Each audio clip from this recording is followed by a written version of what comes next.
बिजुलिफोर गैयाब्ला बे जोंनि जायगायाव खोमसि लामायैनो जोङो बिराद दुखु गोनाङै जोङो नेवसिनानै थानांदों। माननीय आमार धेकियाजुलि समस्तिर अशोक सिंहल डांगरिया हेलौ लोगोफोर गुड इभिनिं आसा खालामदों नोंथांमोना इसोरनो जोबोर मोजाङै दं आरो लोगोसे आंबो नोंथांमोननि अननायाव बा इसोरनो जोबोर मोजाङै दं। लोगोफोर दिनै आं मानि थाखाय बा मानि सोमोन्दै भिडिअ लाना फैलायखो नोंथांमोनाथ' आङो सिगाङाव भिडिअ एन्ट्रि होनानै निश्चय बुजि मोनबाय नङा होमबा। दिनै आङो भिडिअ लानानै फैनायनि बे मेन गुबै जाहोनानो जाहैबाय सनितपुर जिल्लानि सिङाव थानाय धेकियाजुलि समस्ति अर्थात हग्राजुलि एरियायाव जायथुनाखि हग्राजुलि रेल लाइननि साहाजों हाजो खाथि खाथि माने मथा मथि बुंनो थाङोबा जोंनि हग्राजुलि ओनसोलाव अर्थात धेकियाजुलि नै बे धेकियाजुलियावनो बर'नि पपुलेसना गोगोम दंखायो। बे एरियायाव मथा मथि फ्रायनो साइथिंनि साहानिफ्राय अर्थात रेल लामानि साहानिफ्राय गोगोम बर'फोर दङ। आप टु बिनिफ्राय जोंनि बिटिआर सिमा जिथुनाखि माजबाद आरो हुग्राजुलि गेजेराव मोनसे फासनय दैमा दङ बे सिमायानो नालाय दा बिनिफ्रायनो गैयाब्लाबो डाइरेक्ट मिसामारि गलाय टु गाब्रु दैमासिम गोबां जोंहा अशोक सिंहाल आन्डारनि सिङाव गोगोमैनो बर'फोर दङ। दा बे जायगानिफ्राय बिथांमोनहा गोगोमै भट मोननो हायो। दिनैसिमबो नाथाय बिजेपि सरकारा बे जायगायाव भट मोनदोंब्लाबो जेबो खालामाखै। आरो मैया दाखालि जे आं मोनसे कारेन्ट इलेक्ट्रिकनि खोथा बुंदोंमोन बेवहाय आङो मोनसे भिडिअ होदोंमोन। बे समाव मिसामारि एरियानि आन्दाराव मोनसे गलाय सेन्टार दङ। बे गलायथिं बिथांमोना 20 गरजों 4 लाखनि कारेन्ट बायनानै लानो गोनां जादों। 4 लाखनि 20टा न'खरजों 4 लाख थाखानि कारेन्ट बायना लानानै थेवब्लाबो मा जाबावखो बिथांमोननि कारेन्टखौ हास'नानै हैबाय कारेन्ट डिपार्टमेन्टनि मानसिफ्रा। मानो दिनैनि दिनाव बिथांमोना फ्रियाव गैया बायनानै लानांगोन होननानै बिथांमोननो कारेन्टखौ फानबाय। बिथांमोना बायनाय हिसाबै कारेन्टखौ नन स्टप मोननांगौमोन नाथाय दिनैनि दिनाव बिथांमोननि कारेन्टखौबो बिथांमोना हास'नानै हैबाय। अब्ला बिथांमोना माजों सोलिगोन माबोरैहाय बिथांमोना बे मैदेर बारि खाथियाव खोमसि खोमलाव माबोरै थागोन। दा नैबे जिथुनाखि निउसनि सिगाङाव होदों आङो भिडिअ एन्ट्र'आव बे बिथांमोना हग्राजुलिनि साहा हाजो खाथिजों अर्थात बिथांमोननि गामिया आंनि खाथि खाथि जालायो। दिनै बिथांमोननि सनापुर गामि निजोमपुर गामि अन्सायपुर गामि बिथिंजाय खोनानो मोननाय मथेब्ला बिथांमोननि जायगाया वाइलेपसो गोलैबावबाय। अब्ला दिनैनि दिनाव बिजेपि सरकार थासेयाव जोंनि हग्राजुलि ओनसोलाव बोरै दानख' बिथानख' जानानै गोदोनिफ्राय 2001 सननिफ्राय रायजो जाबोनाय मानसिफ्रा माबोरै बेफोरो दिथिख'खौ गारबोजानो नागिरखो। दिनै बिथांमोना गोबां स्कुल बायदिसिना लामा सामा दैनि खोथा बुंदों नंगौ बेफोर गासिबो सियर। आरो बिथांमोना बुंदों गथ'फ्रा बोरैहाय एलपि स्कुलनिफ्राय बारग'योबा हाइ स्कुलसिम थांगोन एमइ स्कुलसिम माबोरैहाय थांगोन बिनिबो गोबां ओंथि दङ। दिनै बे जायगायाव गोबां खामानि मावनांगौ दङ नाथाय बिजेपि सरकारा माब्लाबाबो मावाखै। बिथांमोनखौ आङो सिगांनिफ्रायनो खावलायो बिथांमोना डाइरेक्टलि हरनो हाया ब्लेकटप लामाफोर बायदिसिनाफोरखौ बिथांमोना हरनो हाया नाथाय इनडाइरेक्टलि बिथांमोननो सेंग्रेबेल लामा बायदिसिनाफोरखौ गारनो हायो बा जि जायगायाव दैमाफोर दङ दैफोर दङ बेयाव हम खालवार बिथांमोना बाहायनो हायो हम पाइप।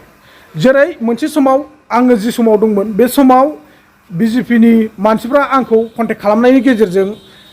सेकेन्ड हेन्ड हम पाइपफोर हरला बायदोंमोन गोदाव सोरावनो। थेवब्लाबो जोङो गोजोननाय मोन्दोंमोन गोबां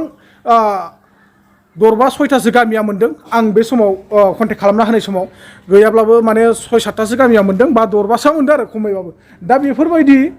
नांगौ जायगाफ्राव जिथुनाखि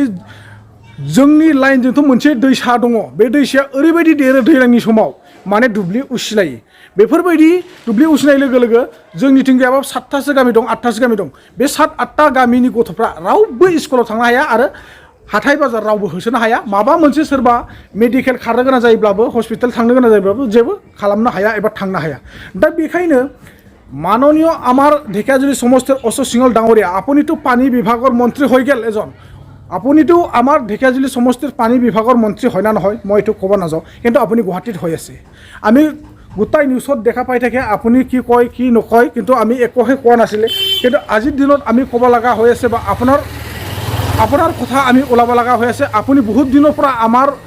হগ্ৰাজুলি ঢেকিয়াজুলি সমষ্টিৰ মানুহবিলাকত এটা আশা দি পেলাই আজিলৈকে একো কাম কৰি দিব পৰা নাই কিন্তু কৰিছোঁ। মই কৰা নাই বুলি নকওঁ আপুনি যিটো নাকি জাগাত পঞ্চায়ত এৰিয়া এই পঞ্চায়ত এৰিয়াৰ আপুনি কিছু কামটো কৰি আছে। মই একেবাৰে নিগলেক্টলি কৰা নাই বুলি কোৱা নাই আপুনি নিগলেক্ট কৰা নাই কিন্তু আপুনি সেই ফৰেষ্ট ভিলেজ এৰিয়াত সেই জাগাটো আপুনি মেদি ফাট্টা কৰিবলৈ চেষ্টা কৰিব লাগিব আৰু এতিয়াতো শুনি পাইছে আমি বিটিআৰ সোমাইছে কিছু কিছু জাগাত এইবিলাক গাঁওটো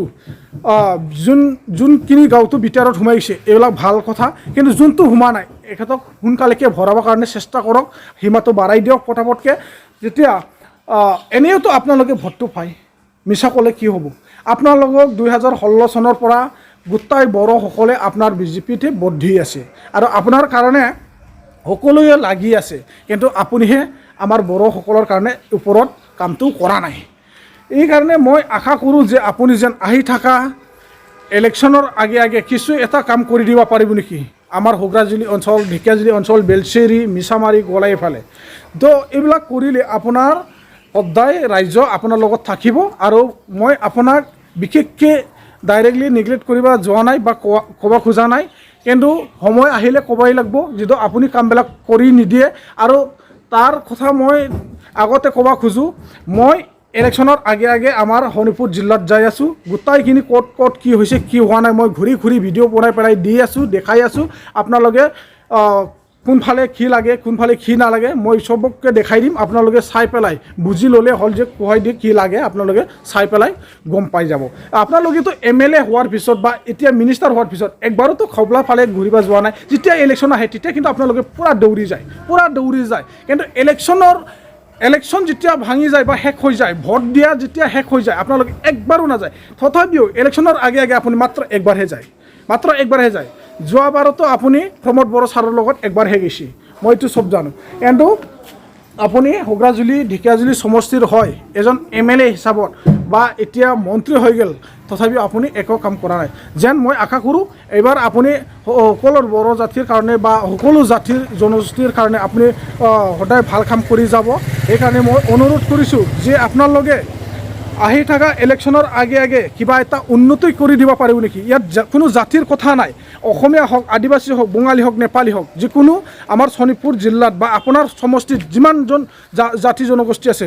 সকলোকে সমান চকু দি চাব লাগিব তেতিয়া আপোনাৰ ভোটটো সদায় আপোনাৰে হৈ থাকিব আপুনি বিজেপি হৈ সদায় জয়যুক্ত হৈ থাকিব মই এইটো আজি অনুৰোধ কৰিছোঁ আৰু আপোনালোকে बिदिब्ला लोगोफोर नोंसोरो सिगाङाव भिडिअ एन्ट्रि होनाय भिडिअखौ नायनानै बुजिनानै लादो माबायदि नोंसोर बुजि मोनो बे बिथांमोना गोबां गावसिनि दुखु जारलाखौ फोरमायदों बेफोरबायदि फोरमायनाया हग्राजुलियाव मिसा होननानै माब्लाबाबो रावबो बुंनो हाया आरो पलिटिकेलनि दोहौआव रावबो हग्राजुलि ओनसोलाव बा ढेकियाजुलि ओनसोलथिं एसेग्राब मानि गोजावग्रा गैया नाथाय पलिटिकेलखौ लानानै जे रावबो हग्राजुलि सनितपुर एरियायाव रावबो मानसिफ्रा दिनैसिमबो पलिटिकेल लानानै गोदावफेराखै आरो बेफोरबायदि दावराव दावसि एथ'ग्राब मानि सोमजिफेराखै दिनैसिम पलिटिकेलखौ लानानै नाथाय এইবাरनिफ्राय मा जायो बेखौ आं बुंनो हाया नोंथांमोना नुलांबाय थागोन स' लोगोफोर बिदिब्ला नोंथांमोना सिगाङाव भिडिअ इन्ट्र होनायखौ नायनानै बुजिनानै लादो नागपुर गामिनि जानानै आङो मानगोनां खौरांगिरि रादाब बुथुमगिरि नोंथांमोन आं दिनै सनापुर गामिनि जानानै नोंथांमोनखौ मान बावबाय आरो बे जोंनि जेंना जेंसिनि सिङाव नोंथांमोनखौ खौरां रादाब बेसेबां रादाबगिरि नोंथांमोनखौ आं बरायबाय आरो बे लोगोसे जोंनि सनापुर गामिनि गोबां जोंहा समस्या दङ बे समस्याया जाहैबाय जोंहा जल जीवन आसनि जितु सेन्ट्रेल स्किमनि बाजेट आसनिफोरखौ जों दासिमबो मोनफुंनो हायाखै आरो गिबियाव जोंनि बारग'लांनाय MLAफ्राबो जोंनि थाखाय गोबां खामानिफोरखौ मावफुंनानै होआखै बिनि थाखाय जोङो मोजां दै थोबसे मोजां गोथार दै मोनलोंनो हायाखै आरो लोगोसे जोंनि सनापुरनि गामिल' नङा जोंनि बे जेंना जेंसिनि गेजेराव गासैबो समस्या बिथिङावनो जोंहा मोनफुंनो हायाखै अकल जोङो दैनिल' नङा जोंनि समस्यायानो जाबाय स्कुलनि जितुनि गभर्नमेन्टनि आसनिफोर बे आसनिफोरा जों मोनफुंनो हायाखै जेरै फोरोंसालियाव फोरोंगिरि नांगौमोन सरकारि आसनि बेबायदि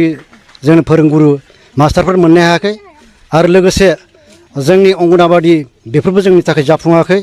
आरो लोगोसे जोंनि लामा जोंनि बे सम्भा फोथार आरो सनापुर प्लास जोंनि बे एलेकायाव जोंनि नांगौ गोनां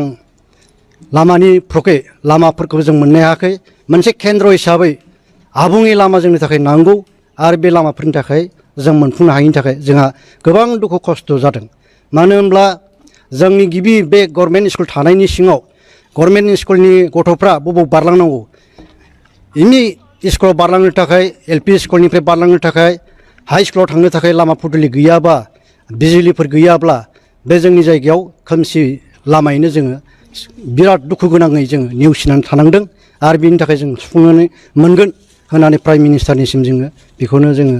बरायबाय। आं सनापुरनि जानानै बेखिनि फंनैसो बिबुंथिखौ गोबाङैनो दुखु खस्थ'नि गेजेरजोंब्लाबो नायफिनगोन होननानै जों साननानै दङ। गोबां जोंहा दुखु जेंना जेंसिनि सिङाव जों मानसिब्लाबो आखाइनि फिंगार होदोंब्लाबो बबेबा सोरबा बबेबा होदोंब्लाबो प्राइम मिनिस्टार MLA MP देरहा होदोंब्लाबो जोंनो जेरैबायदि नांगौखिनि जों बेबायदि मोननो हायाखै। जों बेसेबां जुनारनि समान